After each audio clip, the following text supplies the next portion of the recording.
started. And we are in for the home map of Fratres Fenifidi, aka Weljet, the Finnish team. Basically, only players from Finland are playing for them, and it's migration, and it's kind of funny spawned. A lot of water on the left, not enough on the right. So that makes for quite low amount of fishies. And that's Elephant Talk with Vasikovska in there. They are going to be having the problem with the last player for them being Duraznito. Quite far away. Whereas on the left definitely will be making for a very good boom. I'm thinking for Ruben Stock together with Jupe, as they are having a ton of fish in the water behind them, so that definitely could be helping them. Yeah, the Weljet team, this map definitely got a huge advantage because of the amount of the fish on the map. And especially Vasikovska and even Elephant Dog will have very difficult time to play because they barely have any deep fish at all. And they have really narrow spot there. I'm definitely curious how actually the players are going to be communicating, where they are going to be placing the docks. You basically cannot know what the fishing position is or how the situation is for the first dock, but maybe for the second, third docks they already should be scouting a bit. And it would be probably better if Elephant Dog went for the fishies in the top corner, basically with Duraznito, as it's looking like that Vasikovska will have to rely only on what he has behind his island. And even though his Viking should be aggressive, he's going to be facing another Viking, Sunset, so it might not really be all that easy for him to potentially gather from the fishies in the front. So definitely curious how TIC or rather TIC are going to be approaching this game, because this is really quite specific map. Quite specific map indeed. In the meantime, I'm just looking around the islands if there is some kind of problem. For example, with gold or stone, we do close to the shoreline. So far, not anything like that for Duraznito. For the pocket player, Elephant Dog, also nothing bad. Vasikovska, well, he's having a bit tricky gold, I have to say. It's kinda close to the water, and I'm thinking that in the castle age already it could be targeted quite easily by war galleys. So if they happen to not win the water, this really might be pretty hard for them if they are not already camped on the mainland. The same kind of bad spot for gold pile is for Ruben Stock, but he's pocket player, so he should have some time to secure his base. It's also kind of unfortunate that he's having basically the stone and gold right next to each other. He will have to gather from the wood line in there sooner rather than later, so that he can gather from the better side, which is at the bottom, seems to be more optimal than the one at the top. And that's basically the same situation as what Vasikovska is having with the gold. And really, if they happen to lose the water, that's going to be a problem. And he actually isn't in the pocket though, Ruben Stock, because he is in the flank. Duraznito is his opponent, and it's going to be Persian against Japanese. Well, usually see Persians booming a bit more and going for fast landing as basically the first to land to boom a bit more. So, well, wouldn't maybe expect some kind of galley rushing from the red player, but so rather the same, I wouldn't expect it from the Japanese because they are usually pretty good at the fishies, of course, due to the civilization bonus, and that makes them good for fast castling. What you always want when you're playing Migration 3v3, you want to have Japanese pocket. That's what TIC clan got. But what you don't have is to have map like that, with basically no fish at all. Yeah, that's definitely luck and bad luck at the same time for them. So far, they are thinking that the map could be pretty much fine. He has placed the rock at a pretty good spot, right next to the deep fish, the few deep fish that he actually has. So he is not yet aware that the map is not going to be as helpful as he's so far hoping for, as we are having a bit of a pause apparently. And looking at the big island, have we seen some big problems in there? The gold mines are kind of curiously in the middle between the players in there, but there is also double gold mines at the very top, which is definitely pretty big help for ticks. I don't see anything like that for the opponents for Weljet. They are probably going to be having stone in there at the bottom.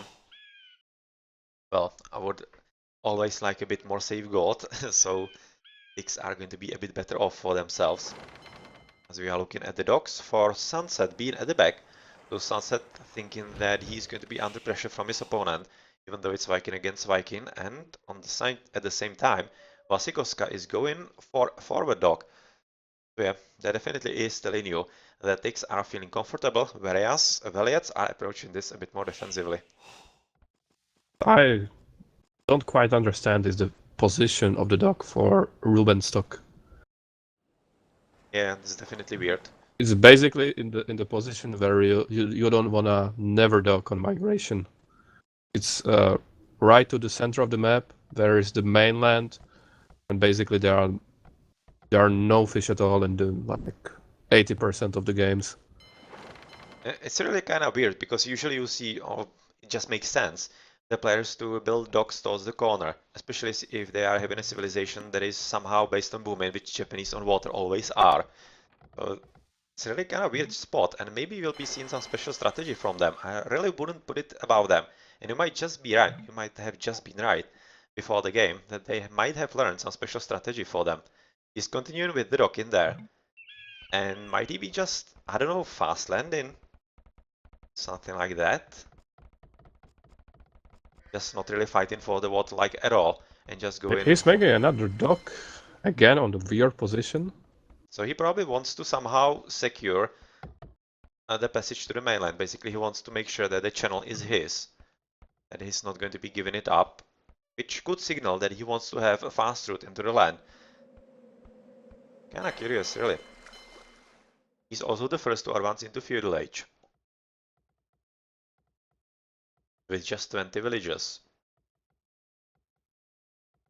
So it's definitely looking like that he isn't fast castling.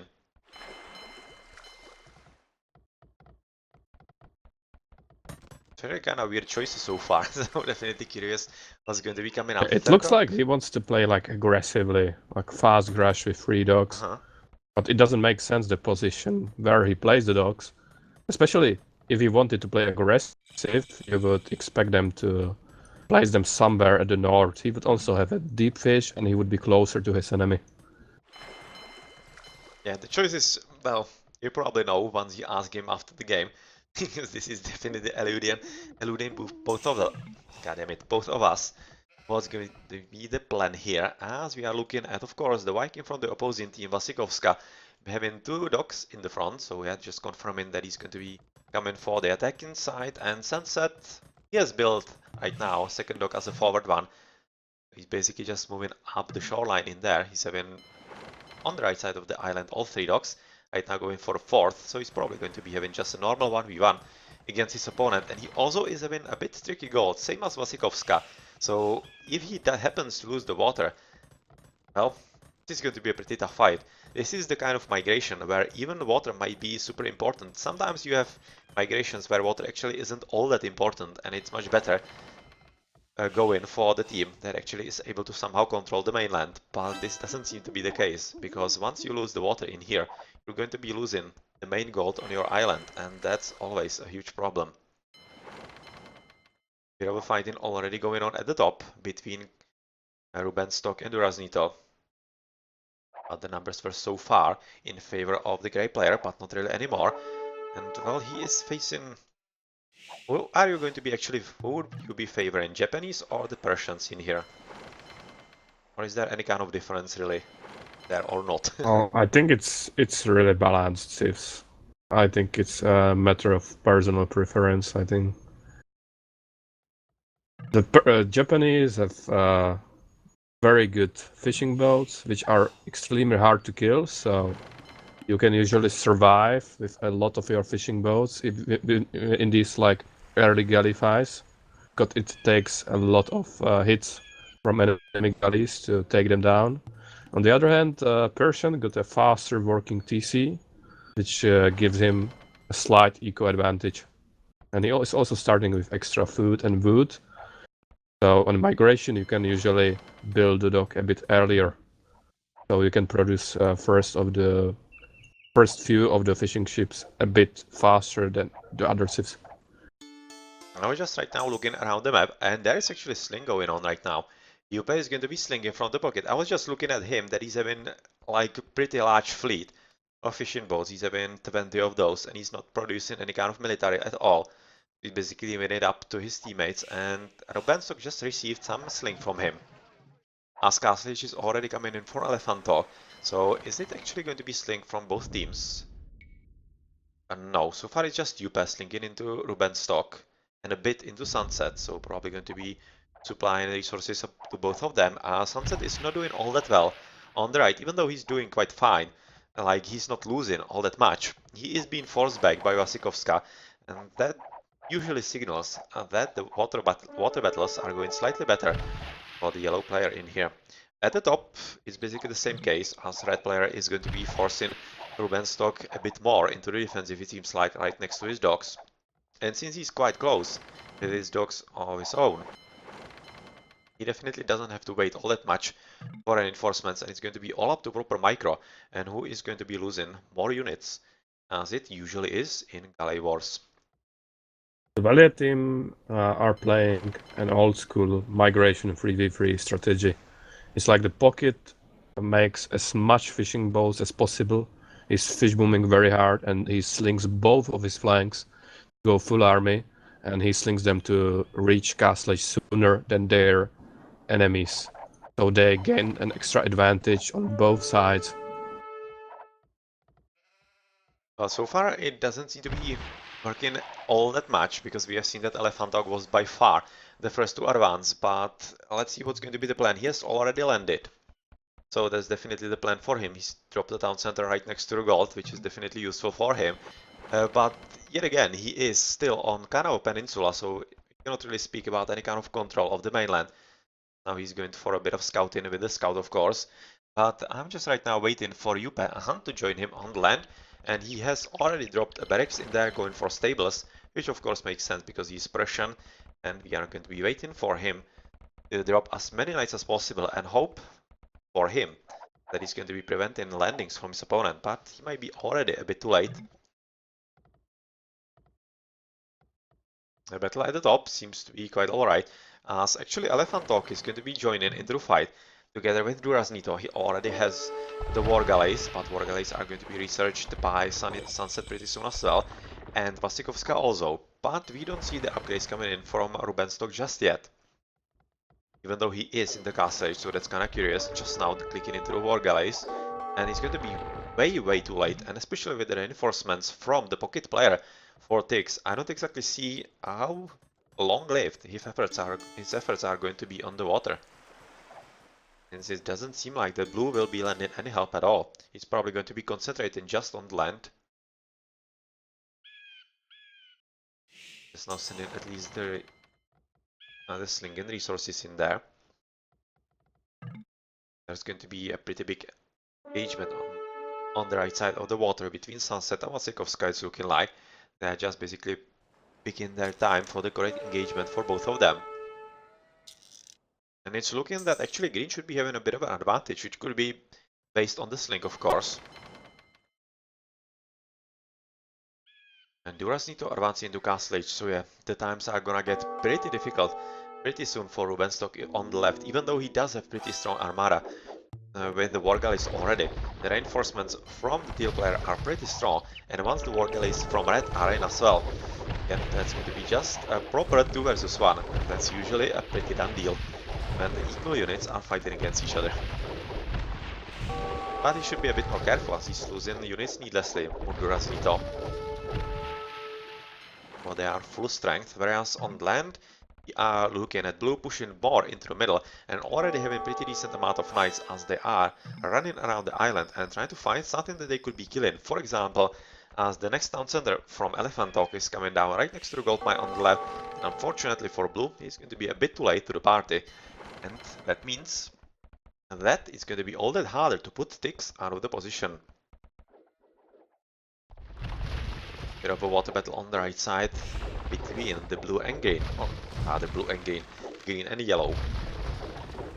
Not exactly sure why actually green is right now retreating. He does have the stronger units, or the stronger numbers. The upgrades are pretty much the same. Patrol went wrong when Vasikovska was sneaking one galley around, and he didn't have the ballistics, so his galleys were shooting about that one galley, and he was losing the patrol formation. That's why he most likely retreated there. Yeah, in that case that makes quite good sense, as we are looking also at the battle at the top going quite interestingly, because it's looking like that Rubenstock went a bit too adventurous into the fight and right now has discovered that Castle Age and the War Galleys are in from the red as well, so he's probably going to lose absolutely everything in there, but maybe it might be a realization that they need to switch fully into the land and that the water is probably not going to go for them all that well. I don't exactly see any other reason, as he's just going probably for fishing economy of the teal player, and that might be just it for him. Which will signal that we should be seeing the grey player moving on. Exactly, he's right now landing. He's landing in, and since blue is basically all over the island, he's like literally all over the island with those knights, he seems to be quite poised to stop any kind of landing from Vasikovska and maybe even from Duraznito, even though Duraznito will have a bit of a chance to land, of course, because Elefantok is already nicely set up at the top left part, but is right now under attack. Of course, bit of a pursuit of the grey units until they are all dead. Just now getting into the sweet spot onto the fishing boats of the teal player. That's exactly where he wanted to go, fairly certain about it. And it's working quite nicely for him because he's dropping Elefantok to just like 9 fishing boats and now it's going to be about 8. Whereas Yupe is still having 25 of those, and that's pretty good for him because together with the 56 normal villagers, he's definitely having the best economy in the game, as Elefantok is having 65 villies, but not really enough fishing boats to cover for the missing remainder that his opponent is having. But what of course is going to be coming into play is the fact that the gold mine and the stone mines are going to be in range from the water, exactly as we talked about a bit earlier. And since Rubenstock is not fighting for the water anymore, of course he's going to be letting Durazny to go into the pocket as well, and Yupe will be probably following the fate of his opponent on the other side of the map, Elefantok, and unfortunately he also does have gold next to water, so that's actually pretty bad. It's actually not good at all for him. Even though he's clicking into Imperial Age, he will have to transport sooner rather than later, I'm thinking. As Green is also losing water, he does have the transport boat and he has transported already, but they should be hurrying up, because they won't be gathering all that many resources for the main islands, or rather for the home islands, because of course the water is quite convincingly lost for them right about now. So it's going to be all about the mainland if Yupe mainly can win the battle for them in there against Elefantok. He does have a pretty decent amount of knights trying to raid around, but not really successfully because of the walling being successfully done by Elefantok. Right now, Rubenstock is in a really tough spot. He managed to transport just one transport of villagers into the main island. He got one TC there with like 8 villagers. But all the other villagers are trapped onto his first island, and he cannot transport any more of those. And he's slowly losing pop more and more. He's only 39 population at the moment, where basically everyone else is like 80 to 100. Yeah, and he has unfortunately also landed on a spot that he's going to be fighting against Duraznito. So even though he actually is not fighting with him on the water, he's going to be switching into land fighting for him. And Rubenstock is definitely quite badly off. And I cannot really say that Sunset would be much better off either, because he's still having a lot of basically the same situation. He's being trapped on his main island that's very well played by TICs, as they're basically surrounding the island altogether, not allowing any chance at all for the transport of the villagers, and that's really quite terrible. And I'm not exactly sure if Yupe can do anything about this, because he's having even problems with dealing with Elefantok and helping his teammates. That's probably going to be above his capabilities right now, because he himself is being basically the same amount of cornered on his home island, and he also cannot move anywhere. There's plenty of villages that he's having in there trapped. So yeah, in the end it's going to be probably coming down to the resources that are quite close to the shoreline, being basically the doom for the players that are happening to lose the water.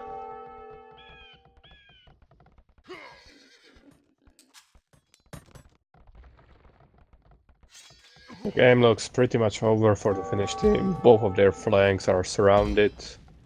They have very low population, and Jupe won't be able to hold everyone alone on the main island, while all the other players from the opponent team, the TIC team, are slowly getting to Imperial Age and taking over more and more of the Weljet base and space. It's exactly looking like that. As even the town center, unfortunately for Jupe, wasn't taken down from Elephant Talk, as he's having pretty decent defense from all those pikemen in there. Already pikemen, as that's a pretty decent defense against the knights, aka cavaliers already from Jupe, as he probably doesn't have all that many resources either, because looking actually at his town center on the mainland, he doesn't have all that much of an economy in there. And Red is quite curiously moving across the shoreline on the left, and he's probably going to be attempting to establish himself under basically the protective fire of the boats. Is he going to be dropping a castle, maybe? No, that's not going to be castle, so probably just normal military units, the buildings for military units.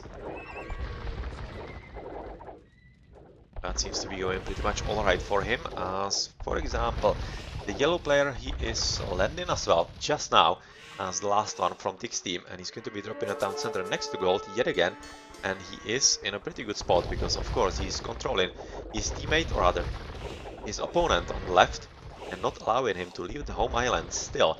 So yep, he's still being left there, whereas Green has to somehow develop himself on the main island, and it's very slow going, because he's dropped two town centers on there from 3.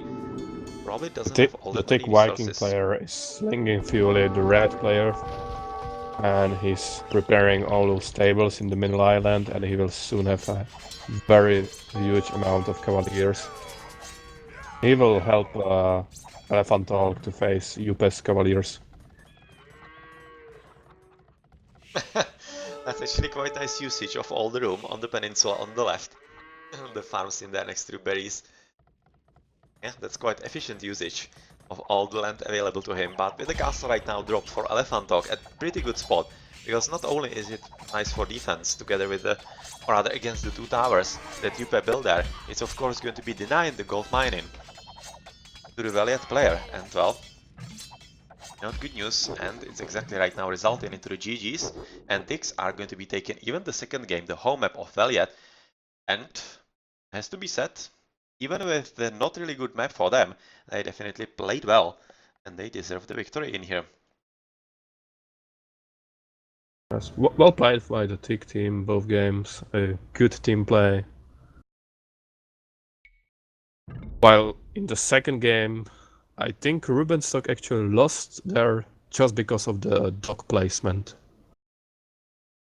Yeah, he was even slung by the pockets to go to Castle Edge faster, but he just didn't have those deep fish because his docks were placed in the middle of the map, next to the mainland. Yeah, that was definitely a very weird choice to place the docks on a map like this towards the mainland, once he knows actually that there's going to be full corner of fishes for him. Well, I don't know, maybe there was some kind of plan and they changed it halfway through, but it would be kind of unusual, because what would be the reason to change it? So probably just some kind of maybe miscommunication or just not enough experience with the map, not exactly sure, but that definitely didn't work out for them all that well. Just going through the achievements, nothing all that interesting, not much slinging going on from TICs, and though Vasikovska in the end was slinging, but he was the Viking, so that usually makes sense. Once the water is won, it's not much of a reason why the Viking should be fighting on the land with his subpar units. Well then, GG.